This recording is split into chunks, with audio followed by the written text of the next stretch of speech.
weather sailing, foul weather running, rowing small boats in rough water and rowing big boats in still water, running downhill fast, sailing nowhere fast, running hot and running cold.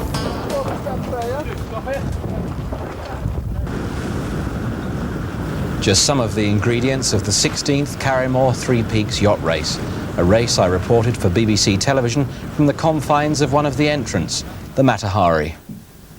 Now this poky little black hole where there isn't room enough to swing the proverbial cat is where the runners will be sleeping during the Three Peaks race. It's fairly cramped in here just for one person, so you can imagine that space is going to be at a premium with two people in here, and I think by the end of the race the runners are going to know each other fairly well. First I had to get to know the crew and learn something about sailing. Okay, goes round there. Yeah, once, twice. Make sure that it doesn't go underneath because you get what's called a riding turn like that. Right. All right? Yeah. Tomatoes. This is the owner's skipper. John Search is a solicitor from the Midlands. Yeah. In the big one with the sweet, sort of like the custard. His bowman and cook for the race is Dave Jackson from Hampshire. A bit shallower. Yeah. All right. And while the boat's being readied for the race, the runners are stripping off for some preparation of their own.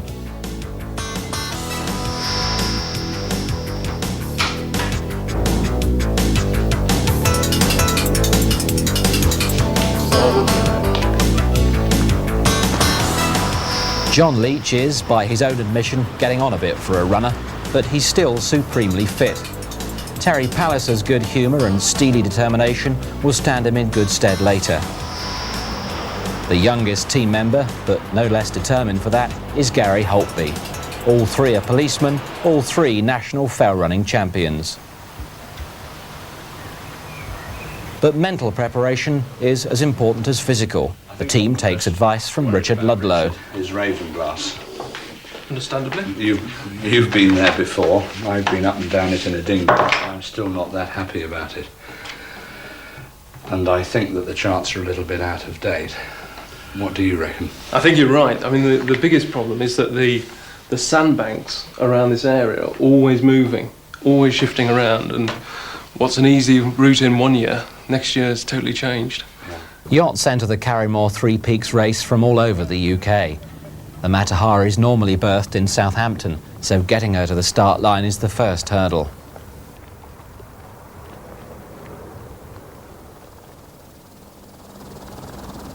Barmouth Harbour, race morning, and this is the lull before the storm. 30 or so yachts gently bobbing at their moorings.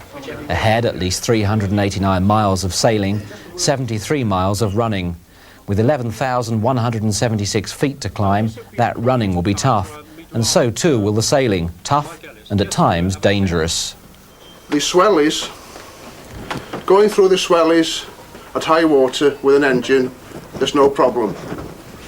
Going through at low water with no engine and about 5 foot draft causes a lot of problems. Solving these problems is all part of the Three Peaks race. The winning team won't necessarily have the fastest boat or the quickest runners. The briefing at the Merioneth Yacht Club over, attention switches to the water.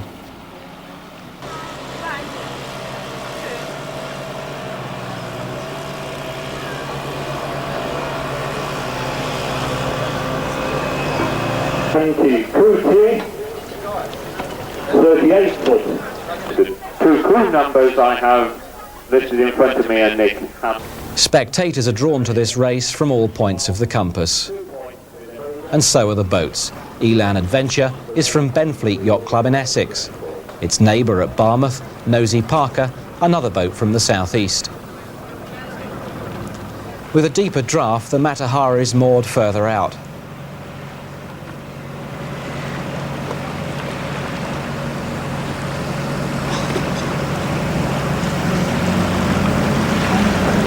The route's been checked and double-checked, but in those anxious moments before the gun, checking again calms nerves. I calm mine by running through my script. Okay. There's a nautical flavour to Midlands today at 6:30 as the Three Peaks race gets underway. Find out how 3 Stratford-on-Avon policemen are faring in the toughest test of sailing and stamina imaginable.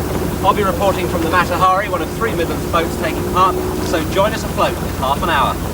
Boat watching is Barmouth's favourite pastime on race day. The Fairborn Miniature Railway, normally packed with holidaymakers, is forgotten as steam, adhering to the rules of the nautical road, makes way for sail.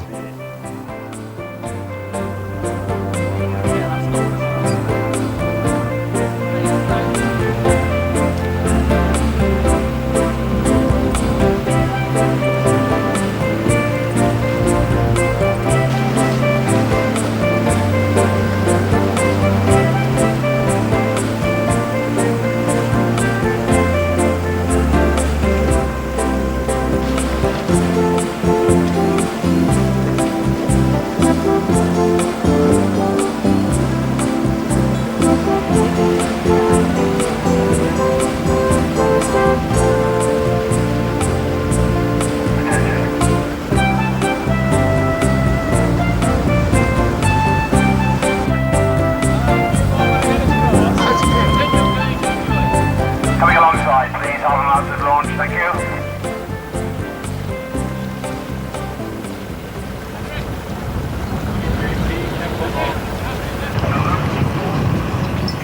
This is the last time the Princess of Wales will lead the competitors out. The lifeboat's been replaced after 10 years sterling service with the RNLI.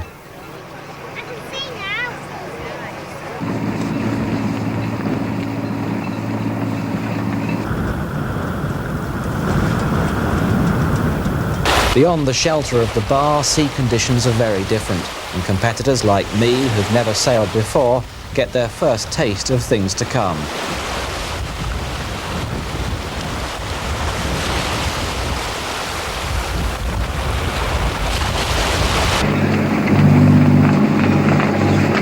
John, the travel of the blue line is not completed on the left. The rules allow boats to proceed to the starting area under power, but then, as collective acres of canvas are unfurled, engines must be cut until Carnarvon, 62 miles away.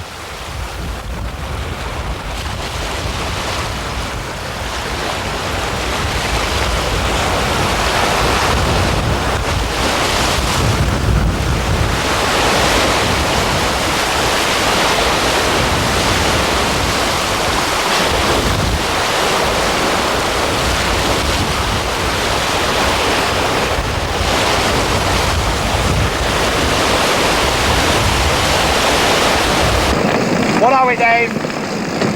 30. Come up a bit. 10, 9, go! Sheeting! The Matahari gets off to a flyer, but she quickly loses water to those with more sail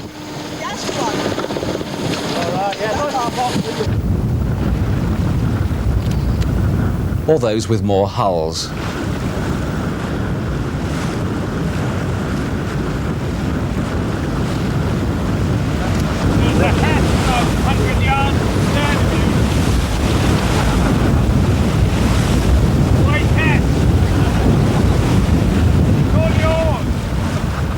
The first leg of the race is relatively straightforward.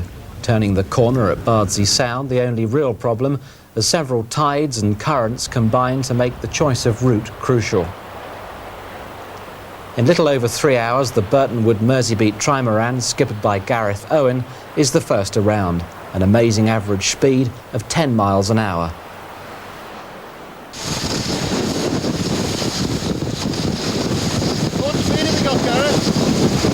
But the speed drops dramatically as the long beat upwind to Carnarvon begins.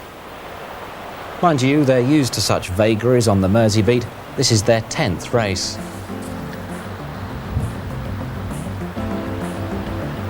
The Barracuda Triple C is the first monohull to round Bardsey. The Welsh team have sailed these waters before. Such familiarity can buy precious minutes and help avoid some of the trickiest stretches of sea.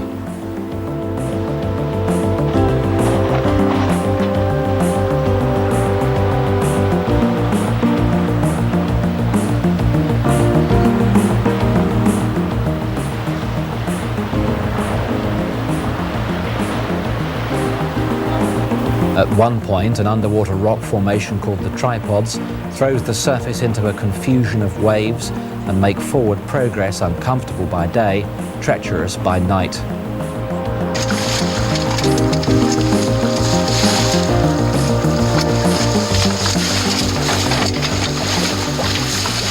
But by nightfall, the quicker boats are past the danger, and the quickest, still Merseybeat, is putting her runners ashore for the Snowdon run.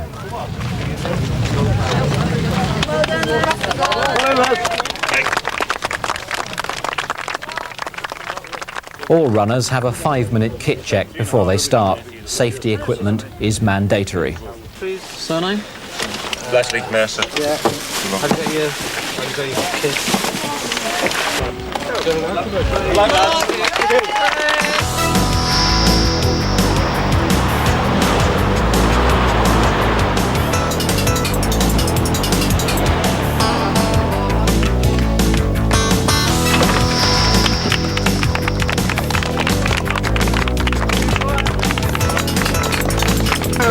Hang on.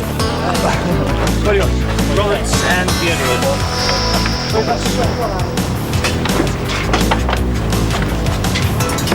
Then I've got them. Push. Right. I can't move.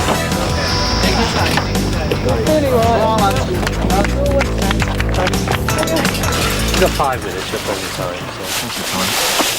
Well, there's the food in there, you can see. Yep. They're going to be on.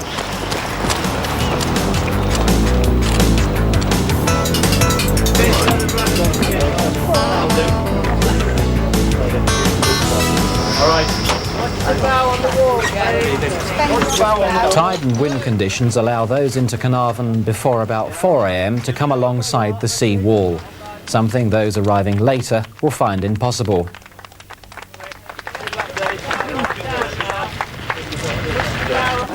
But an advantage gained here means the disadvantage of running Snowdon in darkness.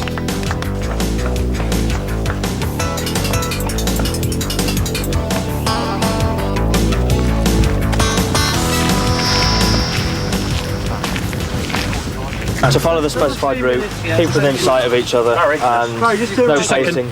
Yes. No pacing or accompanying by supporters. Okay. Go on, Ed.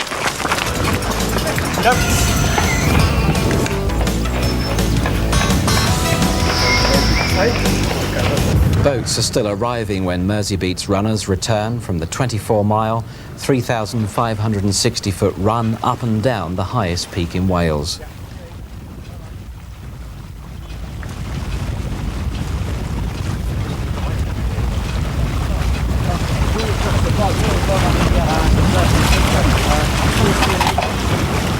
By now, the wind's freshened and a dinghy's the only safe way to get away from, or for that matter, into the harbour steps.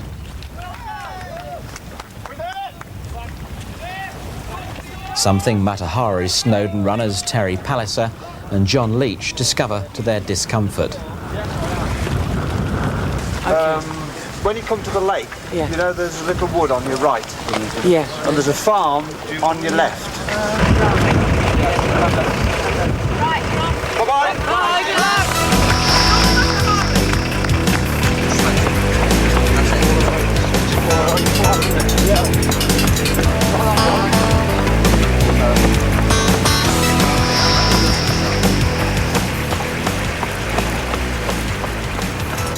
While most of Wales sleeps, the bulk of the runners are on the mountain or heading for it. I spent all day in Karrimor. Oh, there's got to be something there. There you go.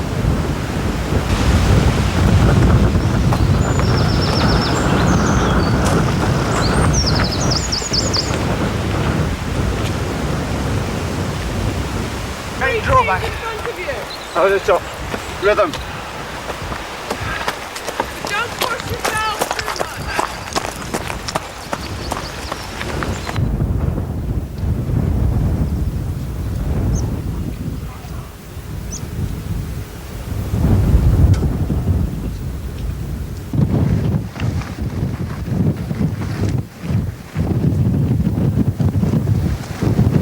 But if conditions at sea level seem bad, at the summit they're appalling, the runners barely able to stand in the wind.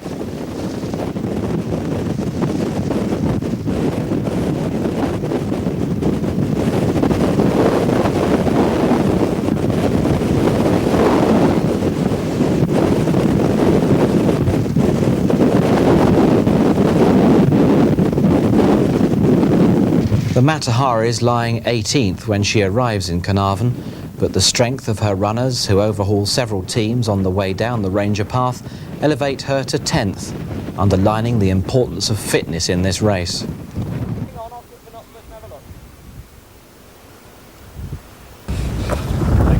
Hey?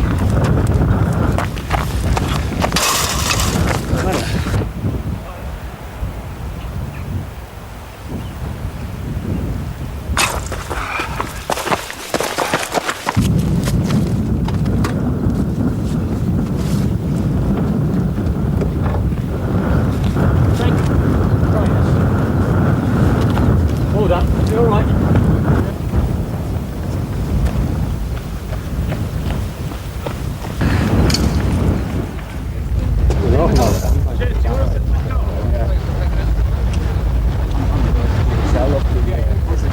But if fitness is a virtue, so too is patience. Waiting for the tide to turn is all part of the challenge. Well done, guys. 4 hours, 5 minutes this side. That's okay, we're okay. Well done. 3-4 minutes after that. Congratulations, 4 hours and 5 minutes or thereabouts. Yes. I think probably going to be the quickest time on the mountain today. You must be pleased. Very pleased if that's the case. I'm tired. Well, the old legs won't have it so much these days. I have to punish them a bit. But it was very, very windy on top. I think that's taken about 10 minutes out of us anyway. Very windy. And what about finding your sort of your land legs after the sea legs? No problem. Fortunately, got 8 hours, good 8 hours sleep yesterday, and that saw me proud. But that road working off there, underestimated that. It was a lot harder than I thought. Confident for the rest of it, though? It would be. Well, Terry's got the problem next. He's got the longy. That's going to be grim. Trying to catch some sleep is also pretty grim, especially when one's bunk is inclined at an unusual angle. But at least these delays leave time to check your race position and that of the opposition.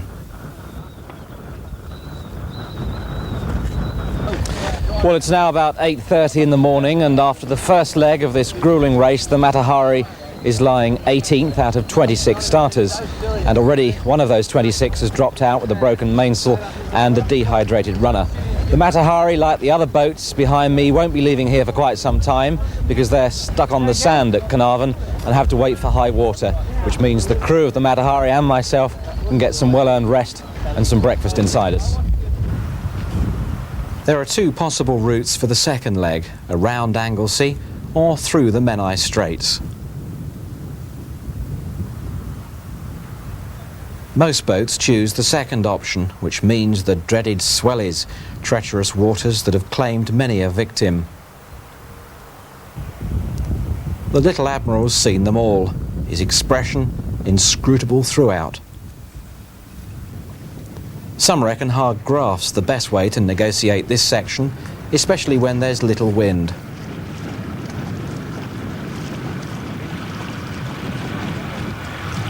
I think it's just the tip of the keel that's hit the rock. So it's just a question of waiting now. And we're going so well, so it's going to set us back a wee while.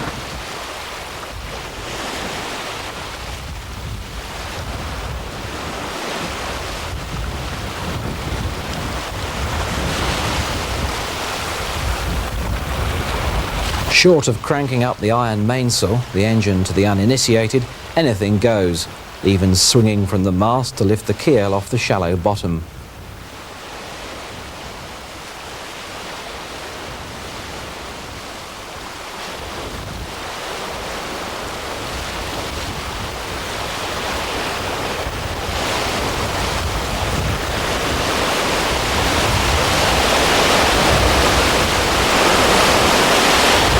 These are anxious moments, but the relief at having safely sailed the straits is short-lived. Open sea, rough enough to make me contemplate giving up, lies ahead. And Ravenglass, dry at low water, is now less than 80 miles away.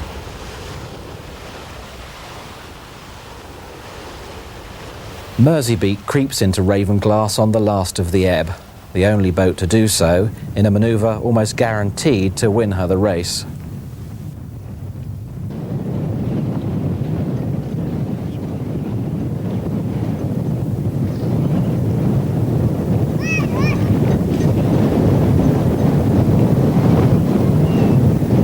Those rowing muscles are tested again as the runners are put ashore for Scafell.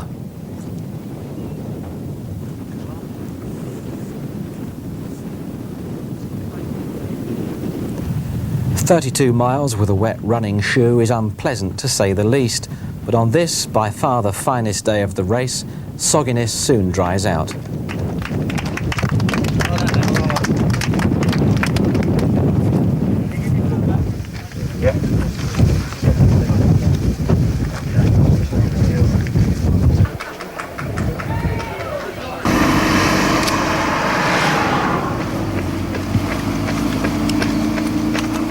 But while the fine weather makes for good running and good spectating, the decreasing wind slows the progress of the Matahari and the other entrants. Go up,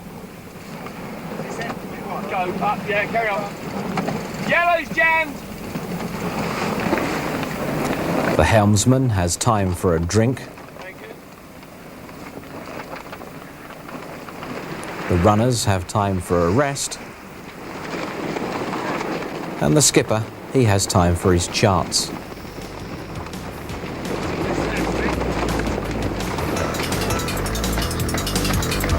Before the other boats have even reached Ravenglass, Merseybeat's runners are back from England's highest peak.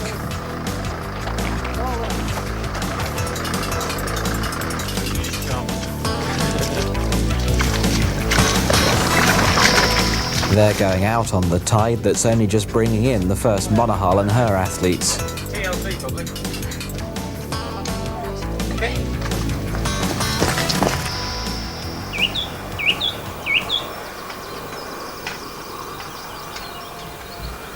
First light reveals a clutch of other yachts.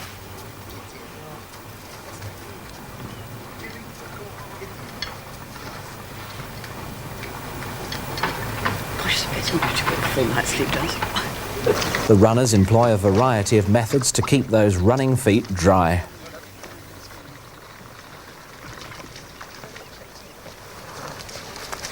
Oh, up the mountain! Right here.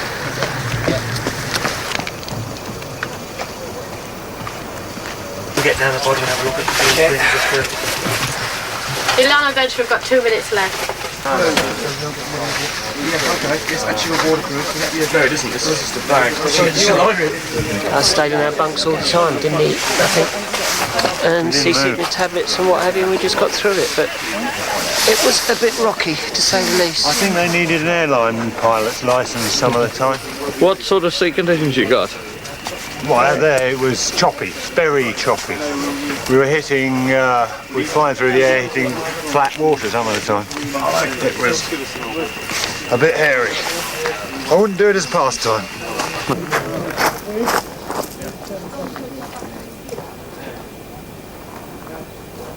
Well, I didn't really see much of the sail. I was just sort of tucked down below for most of the journey with a snappy bag at the ready. So it's just a case of surviving the trip. But I think generally speaking, Dave, the skipper's quite happy with how the sail went. Hi. Morning. Morning.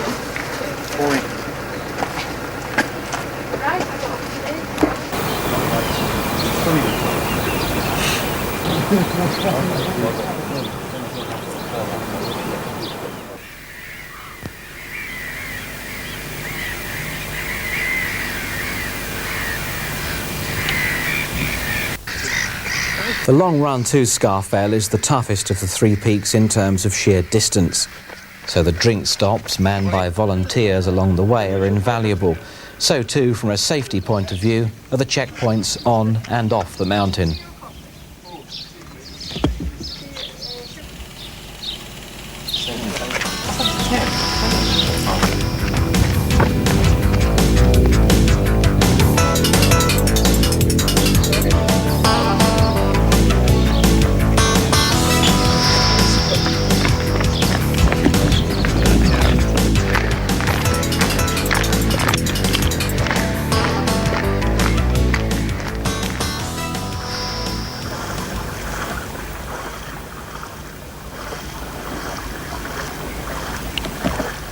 But if the running is tough going, the Cumbrian sandbanks exact a heavier toll. The front-running monohull Triple C is one of several to drop out here. Everything seemed to be going fine. The boat was drying out nicely, and all of a sudden, just before 9, there was a bang. The boat went over on its side, and we seem to have bent one of the rudders and also damaged the keel housing. So it looks like, unfortunately, we're going to have to pull out. So it's an ignominious end, but at least it has the benefit of opening up what's rapidly becoming, for the monohulls, a one-yacht race. I know. Hope to get up here in time. Buried over again. Come on, weird.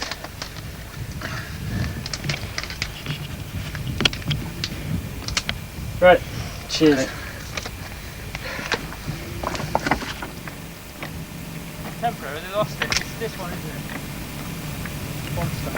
it? The field's now so spread out that while some teams are on the top of Scafell, others, the Matahari included, are only just arriving off Ravenglass, rueing another missed tide, another long wait.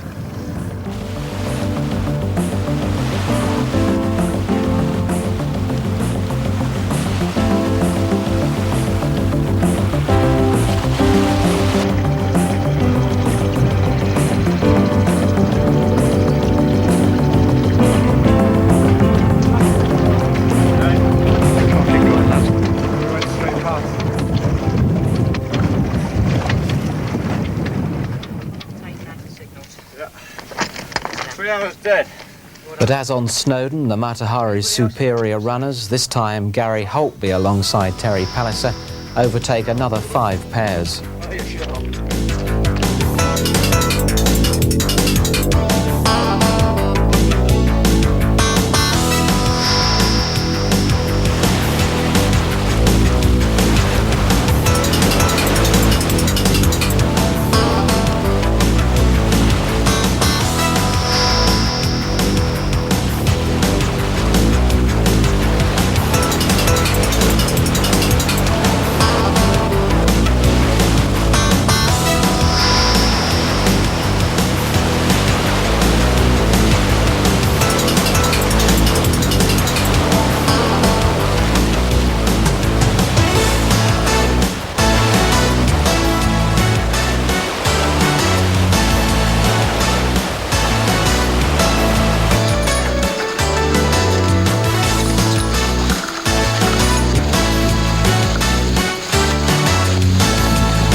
Merseybeat harnesses a fair wind off the west coast of Scotland and puts her runners ashore at Crawpack, 17.5 miles, 4,406 feet away from Victory.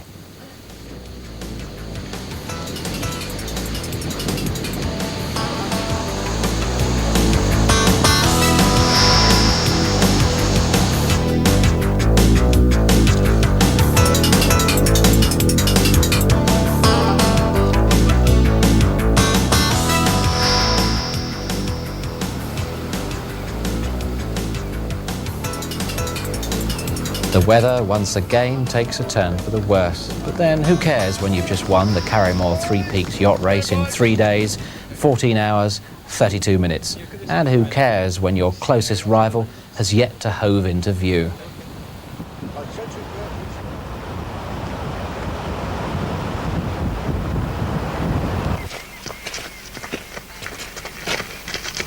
Sporting matching numbers and matching knee bandages, Sidewinder and her runners are the winning monohull. Like many of the competitors in this race, they're doing it for charity, as well as for personal achievement, to be able to say, been there, done that. And to have done that is no mean feat.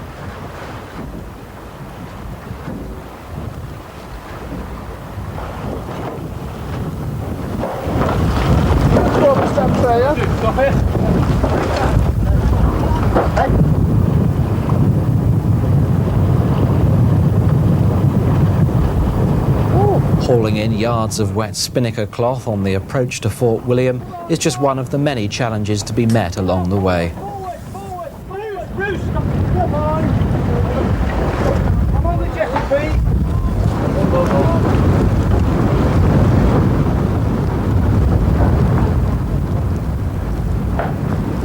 But we mustn't forget those who sit and wait. For every competitor, there's an anxious backup team. We were quite concerned, and have been for some time, because we hadn't had radio contact with them since Ravenglass. But wait we must. All around the Matahari, the wind has dropped to nothing. Boat speed is 28 knots. Having great trouble controlling it in these calm, flat waters. And whichever course we take, we still can't find the wind. This is our 6th night at sea, and I think it's fair to say that after a week of very little sleep, patience is wearing a little thin in places. On a more positive note, however, the wind is now blowing at last, and all being well, we'll be in Fort William within 6 or 7 hours, and then put our runners onto Ben Nevis for the 3rd and final leg of this gruelling race. In sailing, you expect the unexpected. It's calm 1 minute, stormy the next. Surfing through the Corran Narrows with a strong tailwind, Fort William, now just 9 miles away, suddenly seems attainable.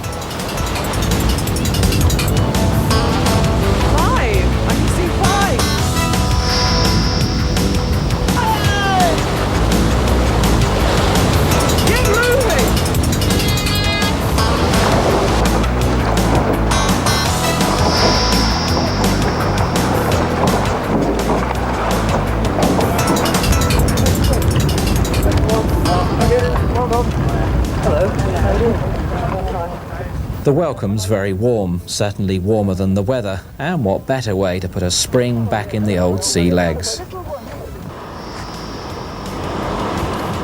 The sailors have done their bit, now it's all down, or rather up, to the runners. Terry Palliser, reluctantly sitting this one out, leaves the Ben to John Leach and Gary Holtby.